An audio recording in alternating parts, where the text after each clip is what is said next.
and welcome to Mini Bloks. You're watching Mini Bloks Vlogs. This is the floor, that's Spider-Man, and today we're going to talk about Nintendo. But I kind of want to talk about my history with Nintendo and my non-history with Nintendo, because this is going to break a few minds, but I have never owned a Nintendo home console. I have a Nintendo Game Boy Pocket, the yellow one, the small one. It was, if you joined up with the bank, I was pretty young at the time, and I was joining banks to get freebies. I got Lloyd's TSB, whatever it was, I think it was TSB, because you got the Jurassic Park egg for the first films, that would be 95, and it came with some marshmallows and a little dinosaur toy. I was like, I want to be part of that bank. I'm gonna go get myself some Jurassic Park goodies. And then Halifax, which is a bank over here in the UK, which I recently closed my account like a year or so ago. But I opened that account because they offered you a Game Boy Pocket for £15 if you open an account. £15! That's ridiculous. So I got one of those. I forget what it's called, but it's like a collection of mini games, but they weren't very good mini games. We had Tetris. Tetris is always good.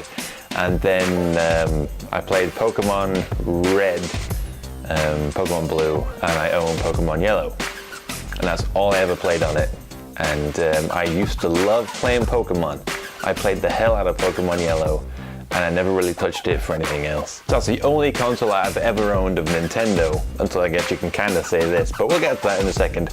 When I was younger, my parents obviously bought me consoles as presents. So for Christmas I got the Sega Master System, and a few years later I got the Sega Mega Drive, and then I went on to Sega Mega CD, which was just an attachment to my pre-existing Mega Drive 2, and then PlayStation and PS2 and blah blah blah. When I was younger and I had what was it? It was either Master System or Mega Drive. I think it could have been Mega Drive. My parents then got my sister the Super Nintendo. She had Super Mario All-Stars, Star Fox, and probably some other stuff that I don't remember. I played it, I loved it. I loved playing Mario, I really enjoyed playing Star Fox. But obviously it was my sister's console, so she kind of controlled when to play it and things, and obviously I grew up a Sega kid, so I suppose there was that kind of element of Sega, yeah! And my friends all had Segas, so we kind of swapped games with my cousins and things. So you kind of get involved in that ecosystem, and then my sister eventually sold the Super Nintendo, and I look back at it in regret. I nearly bought an N64, nearly, and I still think about that to this day. It was some kid in school was selling his N64, and because I was a wrestling fan and part of that kind of wrestling group in school, he was going to sell it, I believe, with No Mercy. It could have been WrestleMania 2000, but I think it was No Mercy, because that was the game we used to play at friends' houses and things. And he just wanted to sell his N64 with No Mercy, and he wanted £30 for it. And I was like, yes, please. Yeah, that sounds awesome. I'll have that. And obviously, I was a kid, like literally at school. So I didn't have just money that I accumulated. So I spoke with my mum that night, and she said, under no circumstance is she going to allow me to buy this console off this child at school for £30, which to me was like, why not? You know, that's all he wants. But obviously from her perspective, it was, she as a parent understood how much money these consoles are and how much money his parents would have spent to buy him it, and how annoyed they would be if he flogged it in for £30. Looking back on it, I totally understand that as an argument, and I utterly regret it to this day. I played around with the Super Nintendo, I nearly owned an N64, I played a lot of Gamecube because my friends had Gamecube, and then that's it really. I kind of just sort of drifted off. Particularly when you get to the Wii generation and PS3, obviously I was a Sony guy, Wii took off, and I've played the Wii, it's fun and everything else, but it's like, that was this kind of style of gaming, and PlayStation was my kind of style of gaming, and I just went hardcore across into that direction, which I already was, but like this spoke to me, that didn't speak to me basically, and it's just kind of drifted apart that way. I was interested in the Wii U, but not interested enough. I was kind of, when it first came out and everyone, you know, like in IGN and things, everyone was rushing out to buy them and everyone was talking about them. I was like, this sounds awesome. I was checking out all the games that they were playing, and there's just kind of like, there's just something there that's just like, just hang on a bit. And then the last couple of years I've been watching it just to see if it came down in price, and they never dropped the price of the Wii U. It's been £250 for 3-4 years now, despite the fact that Nintendo themselves, quite a while ago, have said that that's it, we're killing this thing. Still £250, but I did actually find that trying to buy a Wii U game, pre-owned or whatever, it was actually not a bad price. Even brand new, I was seeing like Yoshi's Woolly World, not long after it was out, it was like £30 or £35, which in the UK, you're looking at sort of £40 to £45 really for a game. I remember with the Wii, me and my friend both went into one of our local game shops and were trying to pick up like Super Mario Galaxy and things, and it was still 40 to 45, 50 pounds even pre-owned. It was mad how expensive those games were.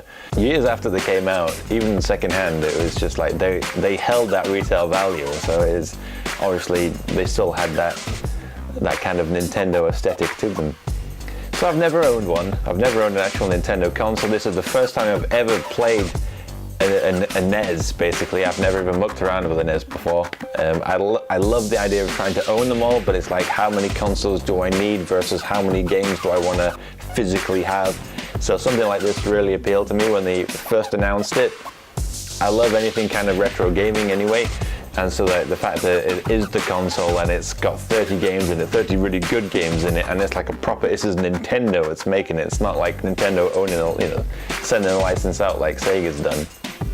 So it's like, yes, this speaks to me immediately, and I can't tell you how pleased I am that I actually pre-ordered it, because it seems the scarcity, Nintendo's, classic tactic, if that's what they're doing with this, is kind of paying off in America. Apart from, I think it was one retailer had it up for pre-order, and everywhere else was like, it's launching 2 p.m, put in your orders, and also Amazon said, and they've only got limited stock. I had a quick look on this just the other day, I can't remember if it was yesterday or the day before, pure, curiosity, and you struggling to find it on like eBay and on Amazon for less than £70, and they're for bids with postage, so you're looking at a lot of money. So I'm very pleased that I bought it at £49. So I've not yet plugged it in or played with it, but that's going to be my Let's Plays and things for this week. So I can't wait to test it out. I know there's a lot of complaints about the controller, which, you're really not going to get that far with it. The distance between my TV and the bed is about twice that length, so I'm going to have to kind of sit close to my fairly big screen television, which I'm not massively looking forward to, but I have kind of hogged over a little desk in the corner of the room and kitted it out with my console to do Let's Plays with, so this can just go sit on there and play it comfortably at a desk with a smaller TV. So who knows? Just kind of more the fact that I grew up with Sega consoles, and I love Sega consoles. To this day I love Sega consoles, but when you look at just doing my Let's Plays and jumping into playing Ninja Gaiden, and Ninja Gaiden was a big game, and it was a big game that was, this version was for Sega, this version was for Nintendo, which is on here, which I can't wait to test that out. I've heard horrible stories about it and how horrible it is as a game in terms of its punishment level. So I've been messing around with Mega Man 1 on the Mega Man Legacy Collection, and it is pretty brutal. It absolutely does beat you up. I can't even imagine trying to play that as a kid and finding it fun.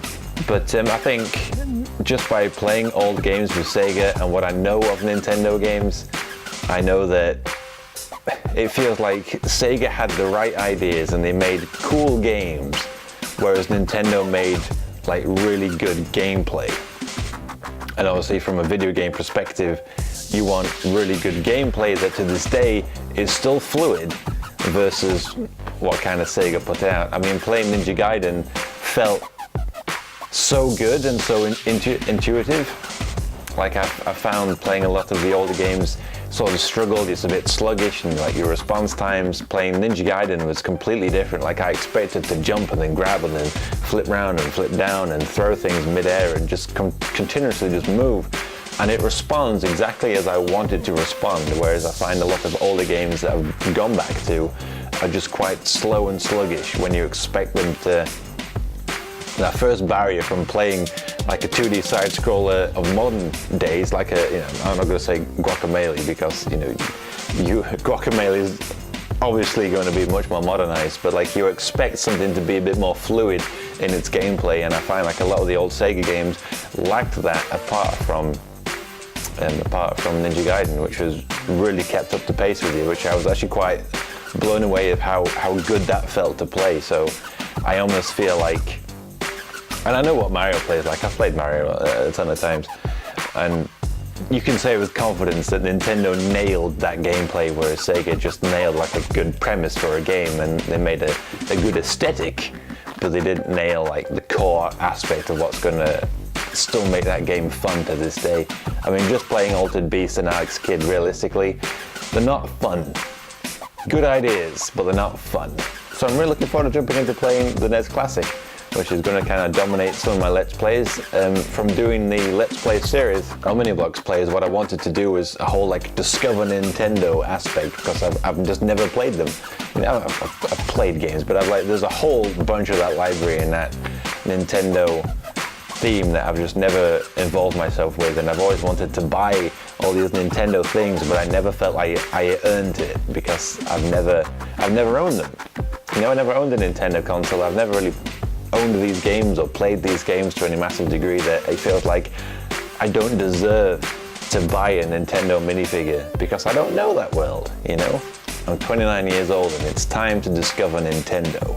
Which brings you to the Nintendo Switch. I found with recent consoles, like, I love my PlayStation 3. Like, I absolutely adore that system. To me, the PS3 is my absolutely favorite game console. And I think there's a whole number of reasons why that is, but the PlayStation 3 just felt like such a jump from PS2 to PS3, and because I loved that console and loved that hardware and the software they made for it, that it felt like when I jumped from PS3 to PS4, no matter as excited I was for it, it just didn't feel like it didn't feel like an upgrade. I just sort of jumped across to a new console for kind of very little reason.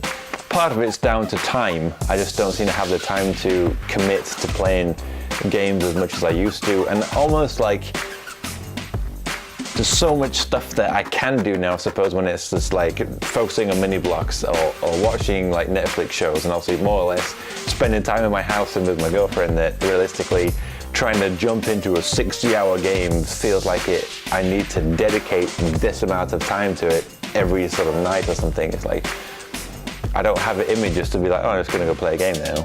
I need to be like, I need to make sure that the dinner's done and I've washed up and I've made sure everything else is ready, or I've done all this stuff for Mini Bloks before I can just sit down and concentrate. And before you know it, it's 11 o'clock and it's like, you know, I can't be bothered to dedicate 2 hours and play till like 1 o'clock. It's just, I just want to go to bed. So it's difficult. But I've also found that like games seem to be getting, bland's the wrong word, but it's like it's either going to be an RPG or an open world or a shooter, and it's all kind of got this, they've broken out of that kind of grey, drab sort of looking zombie apocalypse and all that kind of stuff, and it's pulled in a little bit more colour, but it feels like a lot of the daring, like arty games and things are just pure like awesome games that like they took a risk on. Like Sony did so many of those with the PlayStation 3, and it just doesn't feel like there is many on the PS4. And it's like I miss just something that's different and it's full of life and enjoyment, and I just want to play a simple kind of game.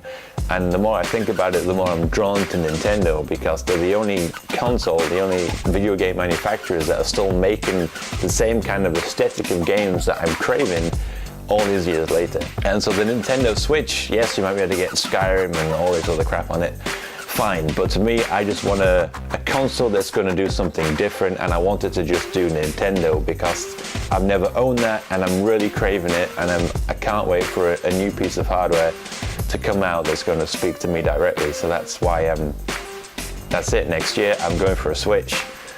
Price dependent, I suppose. Let's see what other kind of bad news that they dig out of the announcement, which we're all kind of expecting, but I'm fairly sure I'm going to go get one because I'm craving that difference in games, and I think Nintendo's the only console that's really going to speak to me that way, and I think it's the only console that's going to have the resources and the confidence to do it properly, because that's what they've always done.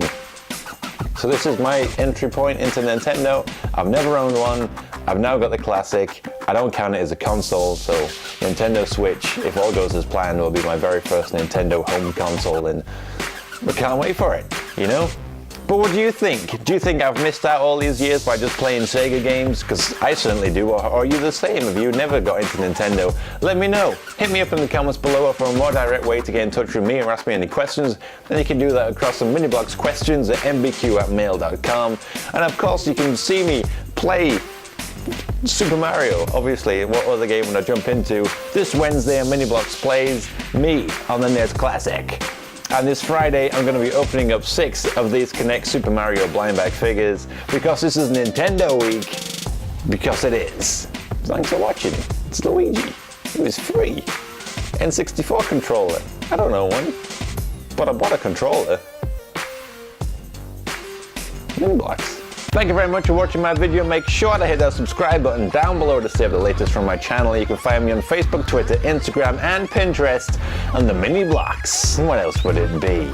And if you want to see some more retro video game footage, you can go find me jump into Alex Kidd and the Enchanted Castle on the Sega Mega Drive over on Mini-Bloks Plays. Or for some more toy videos, you can go find me opening up 5 of the Playmates Teenage Mutant Ninja Turtle blind bags over on Mini-Bloks Unboxed. But for everything else, retro video games, toys, Let's Plays, and Nintendo, make sure to keep it locked to Mini-Bloks.